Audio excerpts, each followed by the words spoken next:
She was about to be buried, but Bishop sees something unusual about her and stops the funeral. The pain of losing a loved one is unimaginable. It hurts more when you don't get to say goodbye. Victoria Baker had this experience. She lost her only daughter, but with the loss came a totally unexpected discovery. Still, Victoria's story began when her first marriage ended in a very unusual way.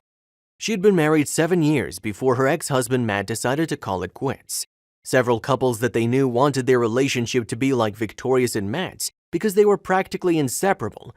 However, their relationship took a turn for the worse when Victoria got pregnant.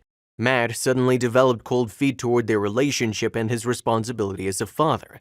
However, he stayed around until Victoria gave birth to their child, a beautiful baby girl whom they called Andrea. A few months after Andrea's birth, Matt's presence became sporadic. He wouldn't come home for weeks, and when he eventually came around, he'd disappear after a day or two. No, Matt wasn't cheating on Victoria. That was my first thought too. But the truth is, Matt wasn't prepared to have a baby, and he ran out on his wife and their baby girl. He later filed for divorce. Victoria was dumbfounded. She refused to sign the divorce papers, and Matt just disappeared. Victoria raised her baby girl Andrea on her own. She took odd jobs to make sure Andrea got everything she needed.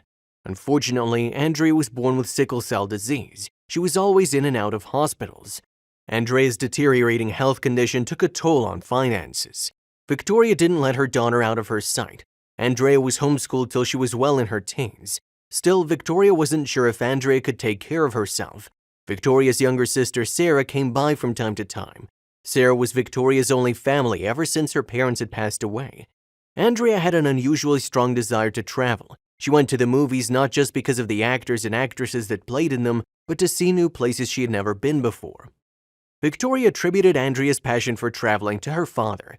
Matt was a bit of a daredevil. The difference between him and real daredevils was quite obvious, though. He only loved traveling, but he didn't risk his life in the process. On Andrea's 20th birthday, she did something remarkable. Instead of waiting to receive a gift from Victoria, she bought 2 plane tickets to Miami. Andrea had been saving since she was 15 and wanted to take her mom on a vacation so badly, even if it was only for a few days. The trip to Miami was a memorable one. When her aunt Sarah heard what Andrea had done, she flew from Los Angeles to join them in Miami. Sarah bought Andrea loads of gifts. She wanted to celebrate her niece's birthday, but also show her how much she appreciated her for being so thoughtful towards her mother. She even invited Andrea to come with her to Los Angeles. Andrea couldn't believe her ears. The reason she'd been saving all these years was to move to Los Angeles as soon as she was 21. She had even planned to enroll in a college there. Andrea was interested in show business, and anything that got her to Hollywood was a golden opportunity.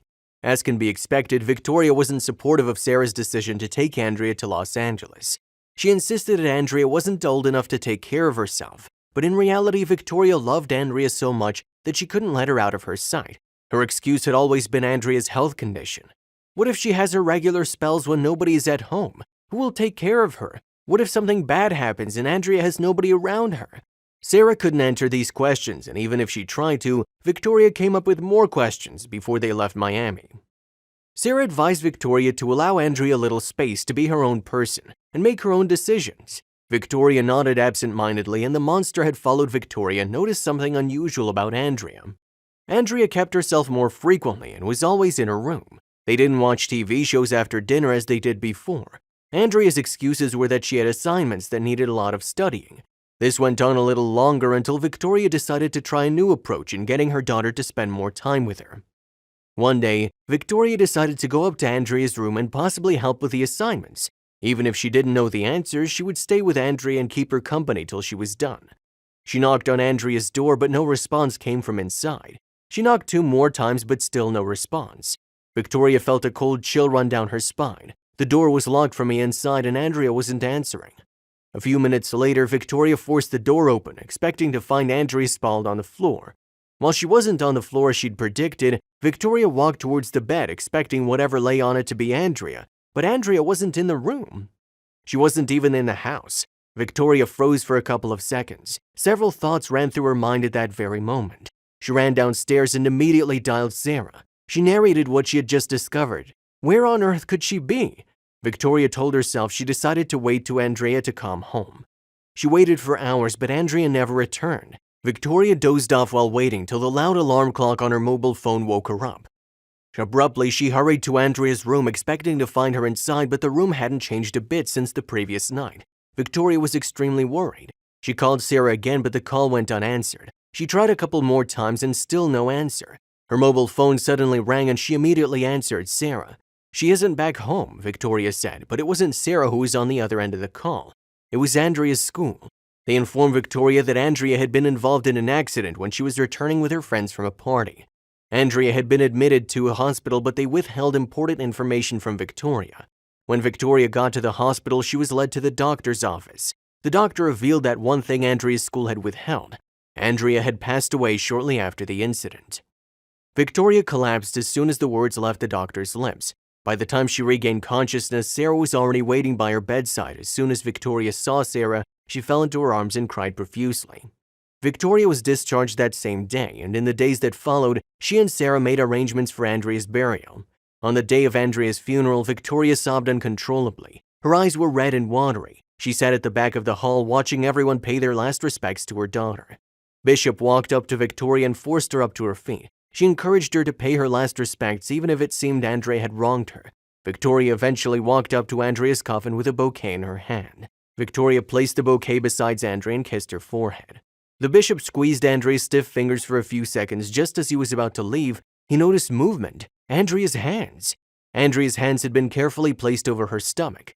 The bishop wiped the debated mom's eyes to make sure she wasn't hallucinating. The movement happened again and she immediately screamed to the bishop. The bishop tried to get Victoria away from the coffin, but when he saw the movement in Andrea's stomach happen twice and fast, she fainted. Victoria immediately called for an ambulance. When they arrived, she insisted they take a look at the swift movement in Andrea's stomach. After they tended to Sarah, the ambulance to Andrea's corpse back to the hospital, where the doctors discovered that Andrea was 7 months pregnant. Victoria was shocked by the fact that Andrea had been sneaking off to parties and had all settled in her mind, but she was also pregnant. Victoria blamed herself for being too hard on Andrea and not following Sarah's advice to allow Andrea a bit of space to grow. The baby survived and Victoria named her Hope. She promised herself to do better this time and win the trust of her grandchild. What do you think about this story? If you were in Victoria's shoes, what would you have done? Another shocking moment. This story went viral on social media, and it wasn't really because of the person who passed away. It was the guiltless participant who attended to express their condolences that people were talking about.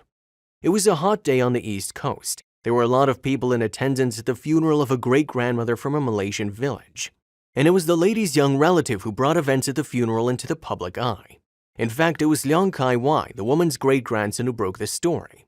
Wai is apparently a keen player of water sports if his Facebook photo album is anything to go by. However, it wasn't winning a trophy or breaking a record that led to his moment of fame. Instead, the social media attention came as a result of the video that Wai uploaded to Facebook. After the funeral, and the recording depicted something that had surprised his mourners. What's more, the spectacle was as touching as it was heartrending. The friends and the family of the woman had formed a funeral procession. To show their respect, mourners will travel with the coffin to the final resting place of the deceased. This is occasionally a church or temple, but for Wai's great-grandmother, the destination was a cemetery. Bobby was her best friend. The devoted dog seemed to have realized the gravity of the situation and had followed his dead owner's body. Bobby must have trailed the procession's entire journey on foot. What's more, the mourners had traveled 2 miles in vehicles, so it must have been a massive distance for a dog. Indeed, this observation sparked some controversy among social media commenters. Many saw it as an act of neglect towards Bobby. Yet, although the backlash seemed well-intentioned, some of the outbursts could be deemed inappropriate. Not only were the comments aimed directly at the mourners, but they were also left on photos of the funeral. It's likely this would have added to the distress of the grieving great-grandson. The criticism, however, appeared to be unfounded. I don't think anyone knew he was following, Wai later told the Dodo. Not only was Bobby unnoticed for much of the journey, there is no evidence he wasn't taken care of when he was finally spotted. At any rate, it seemed that he was a welcome sight for the mourners. Indeed, he even joined them at the gravesite, and when he got there, Bobby continued his tear-jerking tribute to his former owner. In fact, what the dog did next astounded the funeral goers. Bobby padded solemnly over to the side of the open grave and settled down next to the hole. There, he kept up his sober vigil throughout the ceremony. He wouldn't move from the woman's resting place until her casket was lowered in the ground. Dogs like Bobby are proof that dogs do indeed know something of grief. As for Bobby, Wai says he will be cared for by his great-uncle and grandfather, so perhaps they can offer each other solace. The mourning period for Bobby and his family may be a long one. All we can do is send them our thoughts and prayers.